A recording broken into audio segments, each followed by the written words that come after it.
Alright guys, well I'm back today with a video request I get on the channel all the time. What are some really good high value concealed carry options? Now a lot of people when they first start looking at concealed carry go straight to a single stack 9 or a double stack 9. But in reality it can be difficult to carry a larger handgun day in and day out religiously.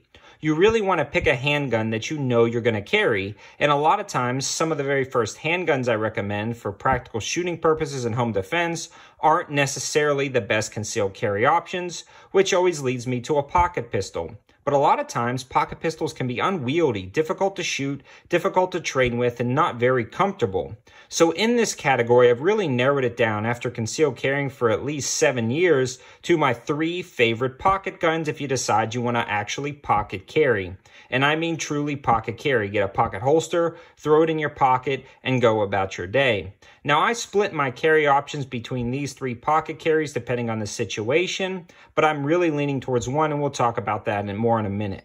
My other carry options are in the waistband carry, like my Smith & Wesson Shield or Glock 26, and a lot of times I use a more rigid Kydex holster like the Bravo Concealments, and I do carry that more on the weekdays. But on your average day, when you're just waking up, you throw something in your pocket to start the day off, sometimes you really, to be honest, don't feel like strapping on the biggest gun in the world just to go about your day. So having a pocket carry gun is definitely a must-have in my opinion for those days you don't necessarily feel like carrying a larger gun because of the weather, maybe the clothes you're wearing, or the situation you're going to be in.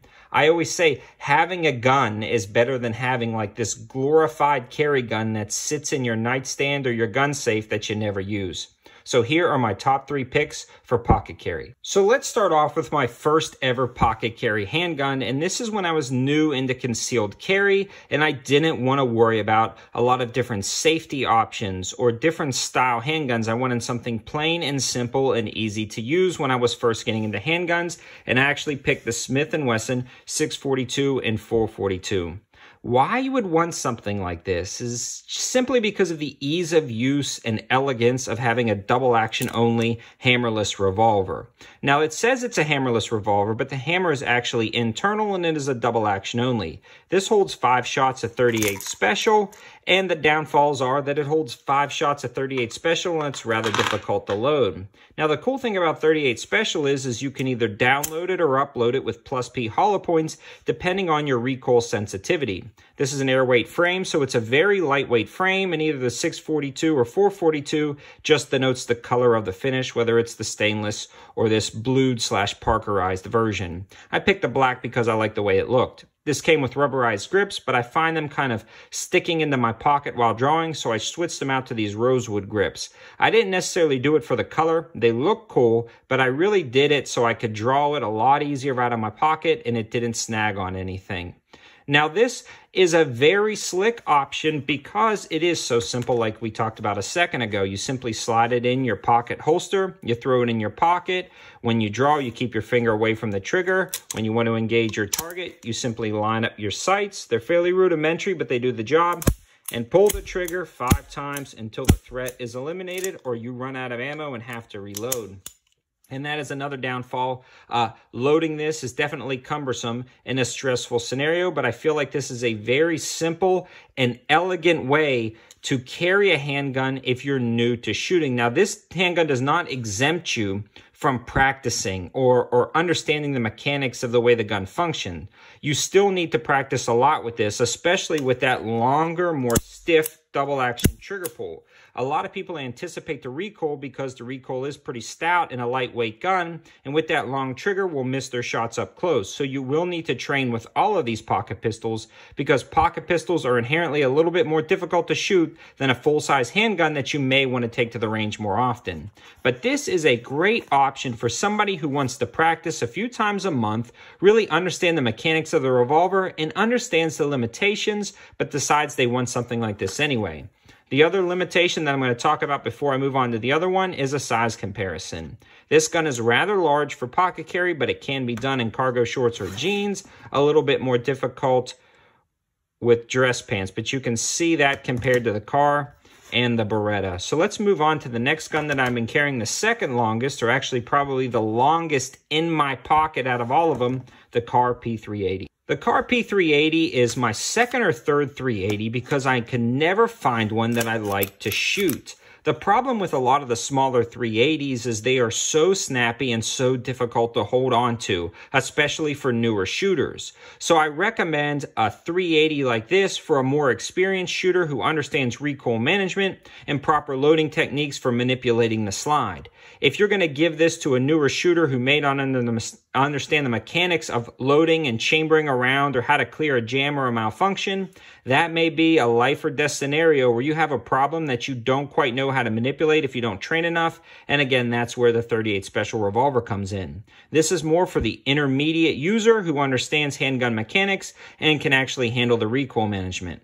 But I found that the Carpi 380 is the smoothest shooting 380 I've ever shot besides the Taurus Spectrum, and that one didn't make the list because all of the failures I had. The Carpi 380 has been 100% reliable. The sights are actually very nice metal sights that are very usable, and this one shoots like a more full-size handgun. You can get about a 2-finger grip on here, and the trigger itself is incredibly smooth. The reset is very long, but that trigger on this gun is so smooth, and the recoil impulse with this a little bit heavier metal slide just really sucks up that recoil, and it doesn't sting your hand that bad. I can actually shoot this at a much greater distance than I can the 38 Special Revolver, and I feel like I can shoot this a lot further than a lot of other pocket 380s out there. So if you're looking for a striker fired pocket 380 or even a hammer fired pocket 380 without a safety, small, compact 6+1, the Carpi 380 is one of the best in the markets, and these generally run about $400 to $440, but you can find them used at almost like new condition at a lot of pawn shops. I'm not quite sure why, but a lot of people, well, I kind of do know why. A lot of people buy 380s right off the bat for the first handgun. They realize, wow, I should really learn how to shoot a handgun before I dive into something with such recoil impulse and such a small grip. And then they trade them back in for something a little bit larger. So you can find a lot of pocket 380s on the market. And the market is flooded right now, so you can pick these up for a pretty good deal. And this last gun for pocket carry is becoming one of my favorites for pocket carry, and that is the Beretta Con Tomcat in 32 ACP. Now, right off the bat, I want to talk about the 32 ACP cartridge because the cartridge itself is slightly controversial. It's a centerfire cartridge. You can see it compared to the 380. Now, at this point, I feel like the 32 ACP is the smallest cartridge that I would adequately use to defend my life with. Anything smaller than this, I feel like, would really be pushing it, and there is no reason for me, anyways, to go any smaller than this. I even hesitate to use this, but because of the Beretta Tomcat, I do use this round for concealed carry. It holds 7 in the magazine and 1 in the tip-up barrel. So this is also good for somebody who may have problems racking a slide. You simply load up the magazine, insert the mag, put the one into the barrel itself, close it up, and now put the safety on or off, and you are ready to go. At this point, this stays in double action mode for the first shot, and the safety is on. You simply flip it off. You have a long double action trigger pull, very similar to a revolver, and at this point, the slide will come back. Load the next round, and now your hammer is back with a very reasonable, short, audible, and tactile reset, followed up by a very smooth take-up and a very crisp break. I shoot this gun insanely well. Fist-sized groups at 10 yards, even 15 yards, it opens up to the size of my hand, and if I take my time and kind of rest this up, I can even get better groups. I outshoot both of these guns by a mile with this gun because of that single action trigger. The way it just feels in my hand, I can almost get a 3-finger grip. In fact, when the magazine is in the gun, I can potentially get a little bit more of that pinky. The sights themselves are, again, fairly rudimentary, but they are very precise if you had a quick second to take your time and aim. And I actually like the addition of the safety on this handgun. Generally, I don't like safeties because in a stressful scenario, they can be hard to manipulate. But the way this works, it just works so well. You can take it out of your pocket and instantly flip down.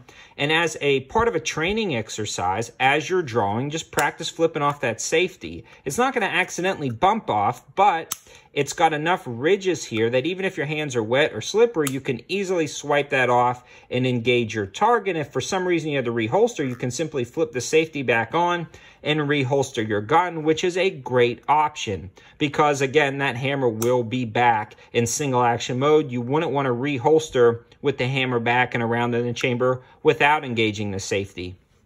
Some downfalls to this gun is the fact that it does shoot the 32 Acp cartridge and the fact that it is a little bit on the more bulky side compared to a pocket 380, so something to consider there. The positives, though, is this holds one more round than the 380s most of the time, holds 2 more rounds than the 38 Special, and this guy is a tack driver, and the recoil impulse is almost non-existent. So somebody who is recoil sensitive would really be able to utilize this gun to its full potential because, again, that 32 Acp, even though it is that smaller cartridge, it doesn't have the recoil of the larger cartridges, allowing you to just rattle off shots on target. So in summary, guys, what you carry is up to you. I've definitely moved away from the 642 and 442, and I've now been carrying both of these guns depending on the situation. I honestly have been leaning towards the Beretta Tomcat more and more because 8 rounds of 32 Acp with all of the features in this pistol, I feel like is a little bit better option than, for me anyways, than 7 rounds in the P38 Ii. You know, there are a lot of other things to consider when you're picking up a handgun, and for me, one of the go-tos on this gun was my ability to shoot it well. Shot placement matters to me, and I find myself shooting this gun more and more because I enjoy shooting it. I feel like it's a more accurate gun for me in my hands than the Carpi 380, and I feel like having 8 rounds makes me feel a little bit better about the situation I may get into. Now, I do still carry the Carpi 380 when I want a little bit lighter and smaller gun, and I feel like I can adequately defend my life, again, with this gun, so I'm not knocking it by any means. But if I had to suggest a pocket carry for somebody who knew more about handguns than your very first kind of range experience, I would recommend one of these. And if you are very new to handguns, you weren't sure about manipulating a slide, safeties and controls and things like that, and you just wanted something simple that you could take to the range, practice, and not think about, I would definitely recommend the 442 or 642 by Smith. So I hope this gives you some really reasonably priced, these are all about $450 pocket carry options. Now, there are some cheaper ones out there that sell for about $200 to $250. But these are my favorite that I trust my life to. And in this price category, I feel like you're getting a lot for the money you spend. And I feel like you can adequately defend your life with whatever one of these handguns you have. Because in all honesty, I have these more on me than some of the other bigger guns because they carry so easy in my pocket. Thanks for watching, guys. Have a good one.